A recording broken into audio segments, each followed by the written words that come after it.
Hello everyone, I hope you're doing really well. By the time this video goes up on my channel, it will officially be spring. Every year, autumn and spring vie for my favourite time of year. And even though autumn probably slightly wins every year, spring is still such a special and beautiful time of the year. Although I do kind of read whatever I want, whenever I want throughout the year, I always really enjoy reading books seasonally as well, and picking books in my TBR pile that fit the mood of the season. Whether that's because they're set in that season, or usually it's just that they pick up on some kind of theme or mood or tone that I think is associated with that season. So in autumn, I'm all about the kind of mysterious, moody kind of books.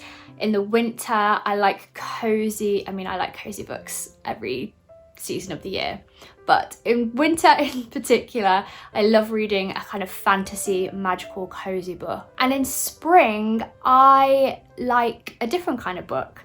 It's the time of the year where I start to maybe pick up one or two romance novels, which I don't usually read a lot of throughout the year. But in spring, I start to feel the urge for a romance novel. It's the time of the year where I want to focus on feel-good books, books that make me happy, books that restore my hope in humanity. And also within fantasy, I tend to gravitate towards the slightly lighter fantasy, perhaps more childlike, more charming, more whimsical, that sort of thing. So if you clicked on this video, I am presuming that you are looking for spring book recommendations, books that are perfect for this time of year.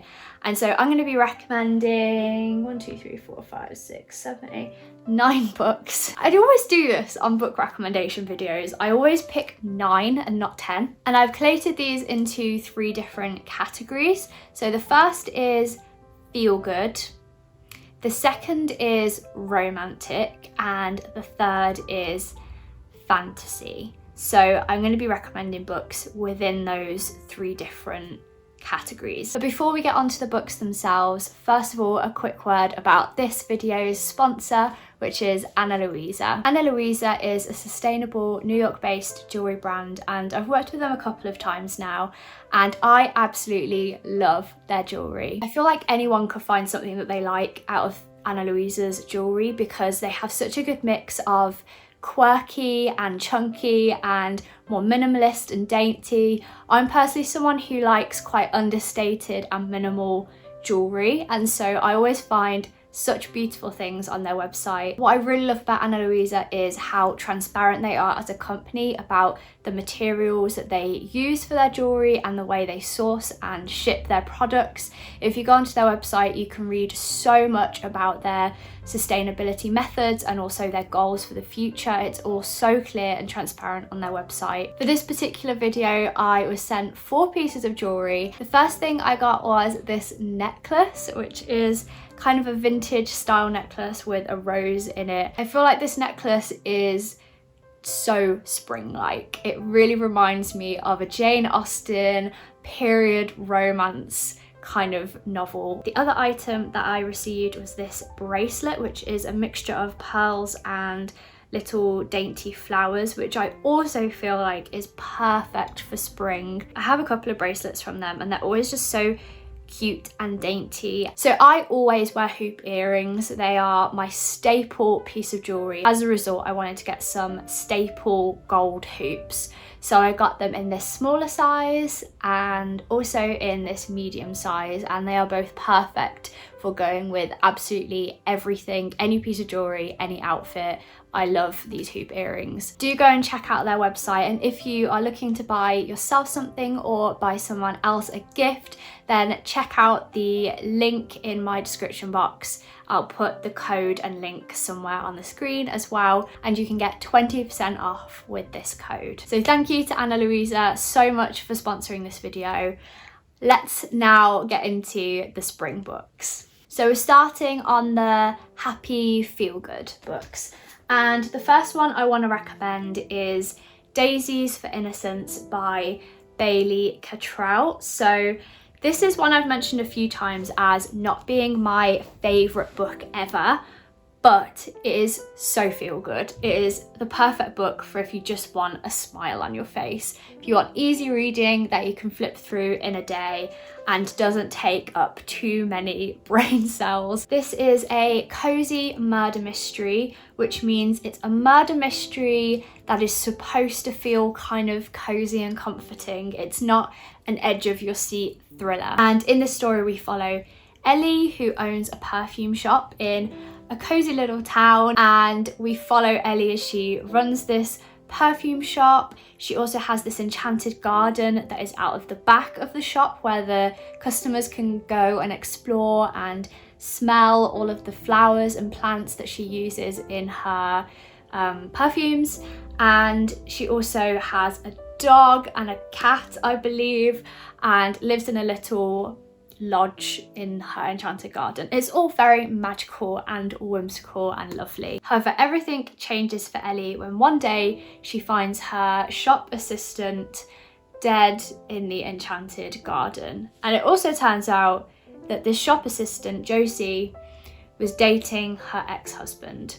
And so as a result, Ellie sort of becomes the prime suspect in this murder case and has to find out what has happened so that she can clear her name from the case. If you want a cozy book with animals and a magical garden and a little bit of romance, then I would definitely recommend this book. The next book in the feel-good category that I want to recommend is Sweet Bean Paste by Durian Sukagawa, and I think it's translated by Alison Watts. In this story we follow Sentaro, who works in a confectionery shop selling dorayaki.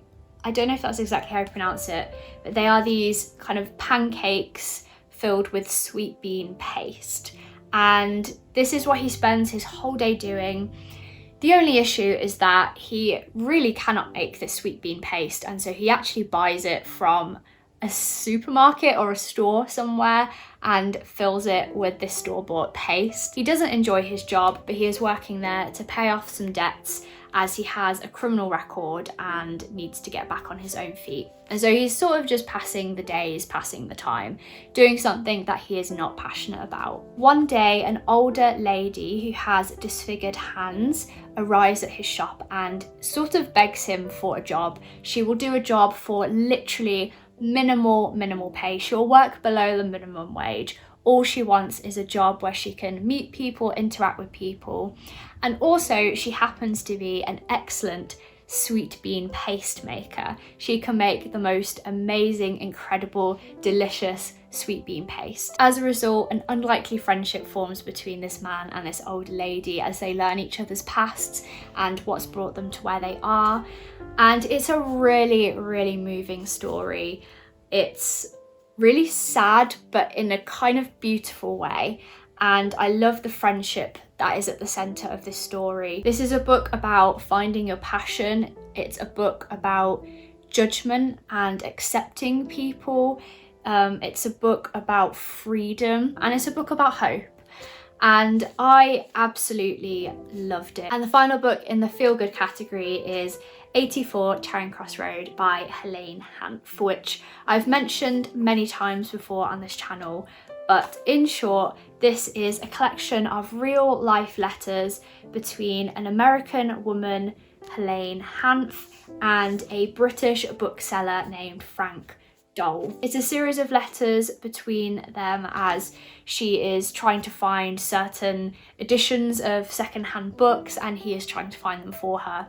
But in the mix, they are also talking about their lives, their families, what's going on in the sort of post-World War II period. It's just the perfect book if you love books. It is a depiction of the joy of books and reading and bookshops and collecting books. So if you, like me, enjoy those things, then I think you will enjoy this book. So the next two books are more in the romantic category, and they are also both classics. I tend to gravitate more towards classic romance or period romance in the spring.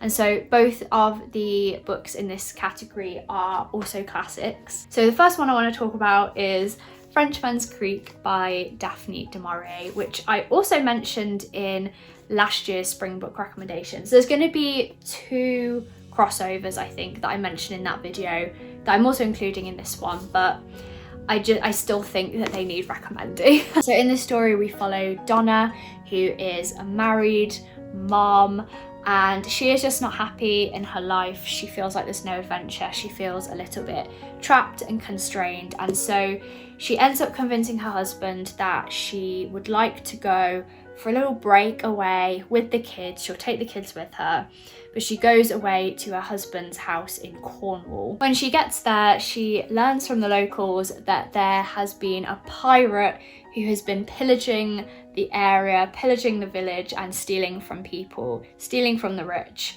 And they kind of warn her away from this pirate as much as she can. However, of course, she comes into contact with this pirate and ends up falling in love. It's a fun read.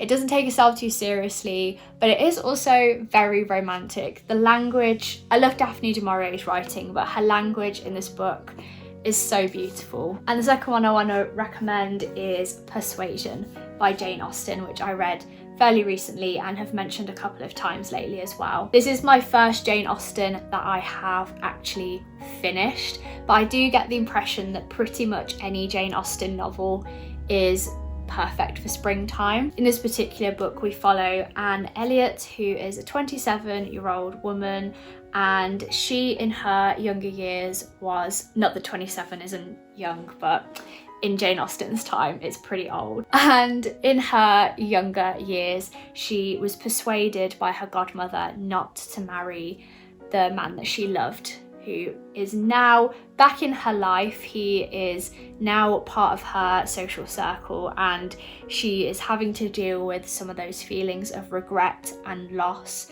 and also the love that she's never let go of. This is a book full of pining and regret and love that feels like it will never be fulfilled, and it's a really passionate but in a gentle way kind of story. And finally we have some fantasy books.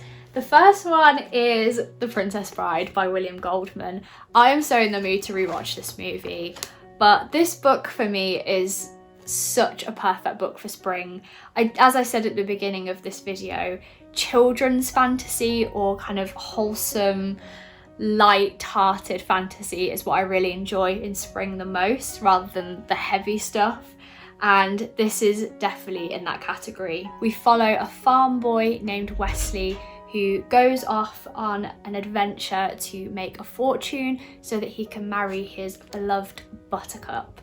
However, whilst he is on this journey, he ends up being captured by the dread pirate Roberts. When Buttercup realises that her true love is probably never returning home, she ends up accepting the marriage proposal of Prince Humperdinck. However, a mysterious man in black captures Buttercup and tries to steal her away from Prince Humperdinck. If you've watched the film but you haven't read the book, I would so recommend reading the book, because it's so unique and special in a very different way to the movie. The movie is very funny, and the book is too, but the book takes a slightly more serious and darker turn, I think. What's also great about the book is that we have little notes from the author just sort of randomly in the middle of chapters, and he's talking about The Princess Bride as this long lost book that he has kind of discovered or is trying to abridge for us. So as it says on the cover, the classic tale of true love and high adventure, the good parts version abridged. And William Goldman is seeking throughout the story to abridge a much bigger and more waffly book. Of course, this book does not actually exist, but in some way his abridging of the story brings so much more to the story than if it hadn't had those parts. As a result, I think this book has become a bit of a cult classic, and if you haven't read the book but you have watched the movie, I would definitely recommend reading the book as well. Also along the theme of more sort of children's fantasy or childlike fantasy, this is also one that I mentioned in last year's spring book recommendations video, but that is Howl's Moving Castle by Diana Wynne Jones. There's a particular scene in the movie where Sophie goes into this sort of flower garden. I don't know if it's in someone's dream or if it is actually Howell's flower garden somewhere, but that image just makes me feel like it's spring. In this book we follow Sophie, who is the daughter of a hat maker, and she is the oldest of 3 sisters, and in this world it is kind of known to be true that the oldest of 3 siblings is destined to fail in her dreams. And so Sophie sort of lives out her days making these hats and not really pursuing anything more than that. One day, however, she ends up being cursed by a witch to become an old woman. And so inwardly she is still Sophie, the young girl, but on the outside she looks like an old lady. As a result, she ends up leaving home and trying to pursue this witch to break the curse, and in the process ends up encountering Howell's moving castle. Howell being this wizard who is known throughout the land for eating or devouring the hearts of young girls.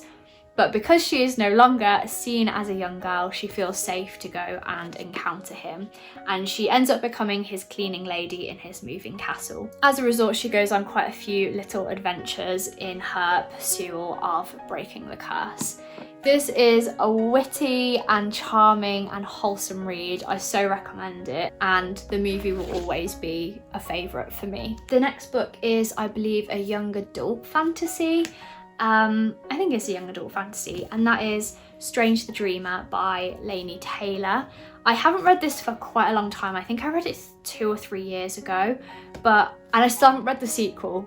So I'm thinking of rereading this spring, but I just remember it feeling like a very springtimey book. One of the sort of spring aesthetics is light academia, which is sort of a juxtaposition to the dark academia aesthetic, which people tend to embody in the autumn.